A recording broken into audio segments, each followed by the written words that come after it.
going on, everybody?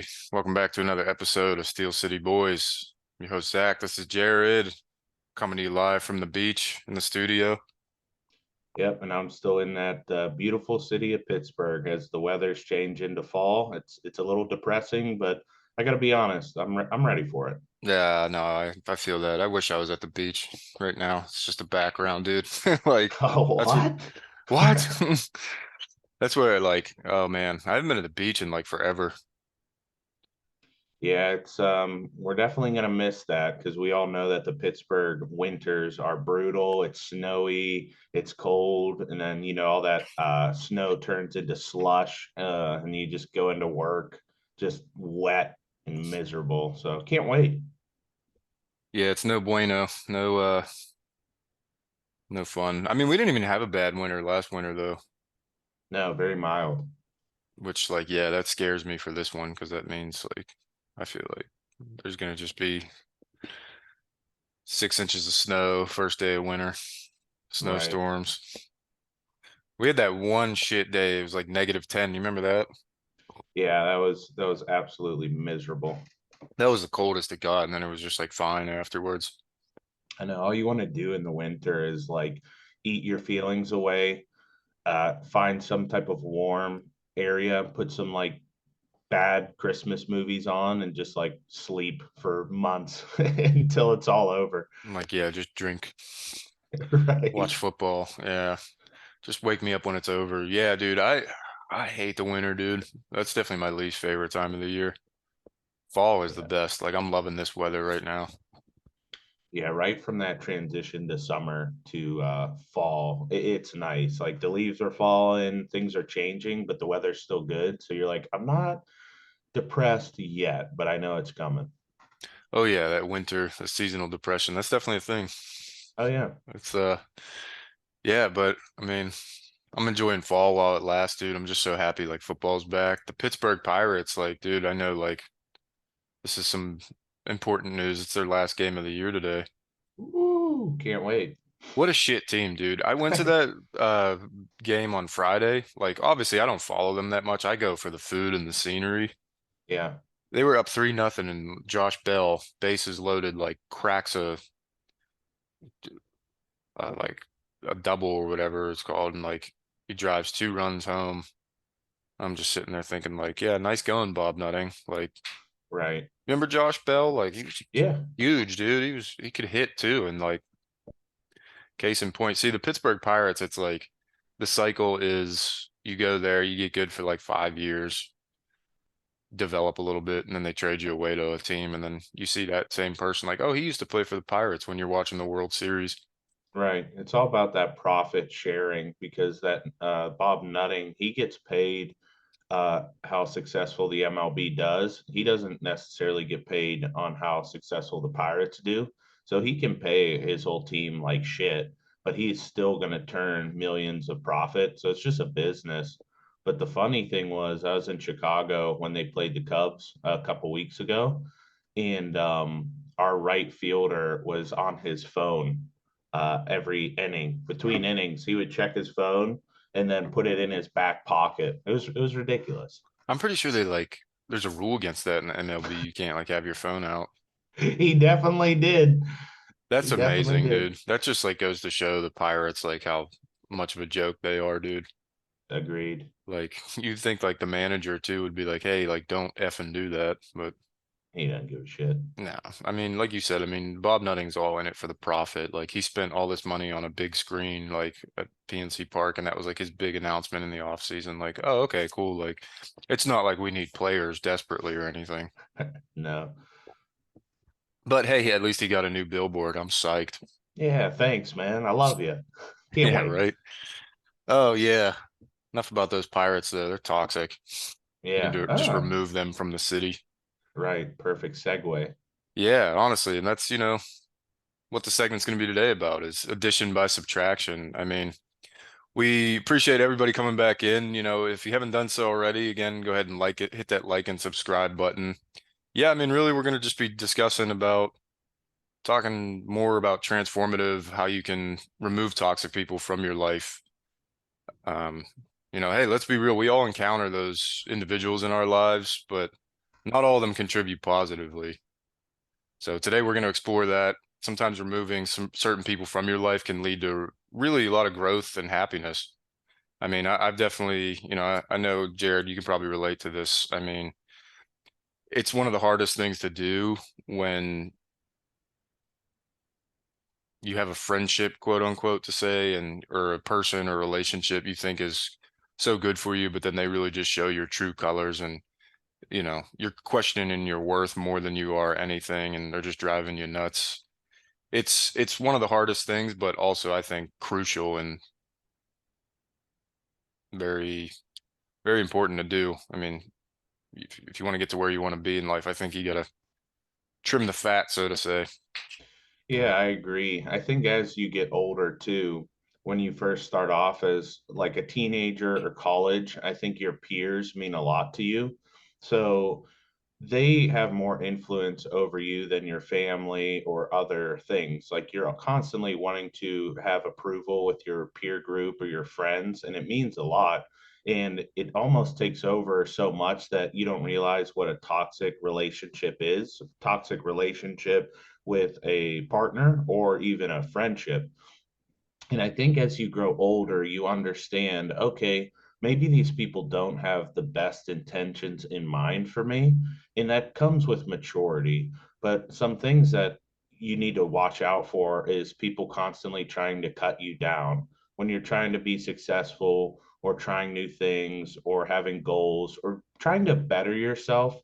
The people that cut you down and want you to stay on their level, I feel like that's the first red flag that you see. Somebody constantly criticizing you, somebody saying you're not good enough. It's almost like they're pushing their insecurities on you because they're so insecure that they don't want to see people rise above what their standard is. You know what I mean? They just like troll on people, right? It's like Right. it's really just pathetic on their end. And yeah, you hit the nail on the head. I mean, they just want to see people not win because they're not winning in life. I've definitely experienced that with people before that just like troll constantly. Like, you ever meet those people, like, you talk to them or you say something and everything you say that's just like a one up. They have to one up Yeah. you, or like they troll on you or like diss on you.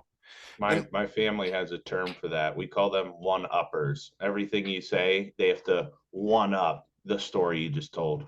yeah, and it's just like it's like, and then they wonder like, "Oh, yeah, you're not talking to me today, or you're a little quiet. What's up?" It's like, "Well, dude, you're a dick." Like, every time I Yeah, open my mouth, exactly. it's like I'm afraid of what you're gonna, it's like not afraid, but it's like, Annoyed. yeah, annoyed of what you're gonna say, of what you're gonna diss on me this time for.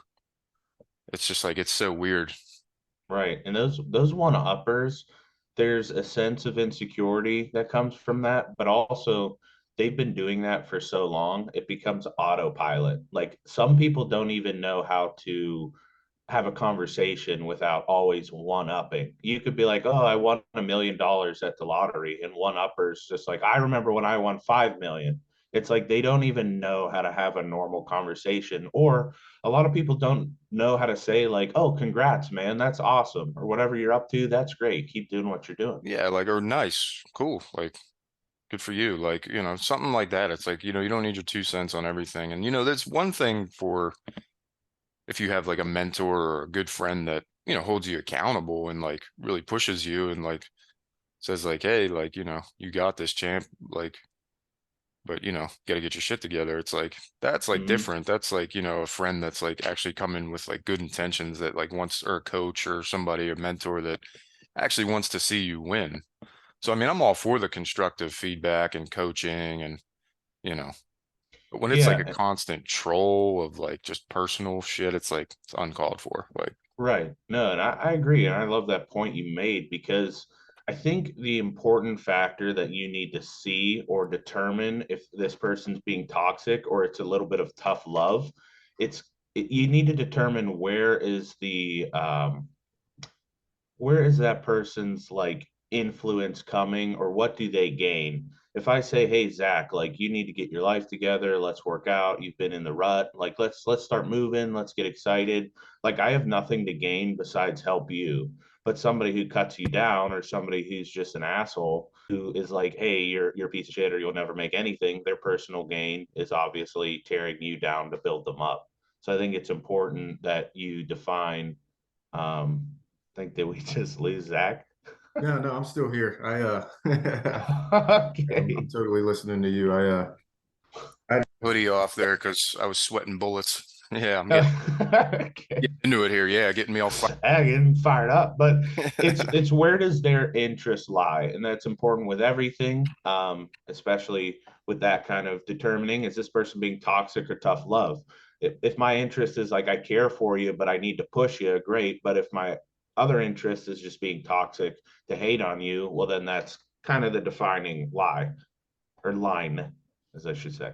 Yeah, and I mean, there's definitely a good balance, right? There's one thing, there's toxic or there's good mentorship and leadership, and then there's just straight out like toxic relationships. And Mm, that's going to be my next segment here is recognizing what toxic relationships are. So, I mean, they're pretty self-explanatory, but for those that don't know, toxic relationships can be really incredibly harmful, affecting your mental and emotional well-being. Really, it's characterized by manipulation, negativity, and often leaving you feeling a sense of drained and anxious.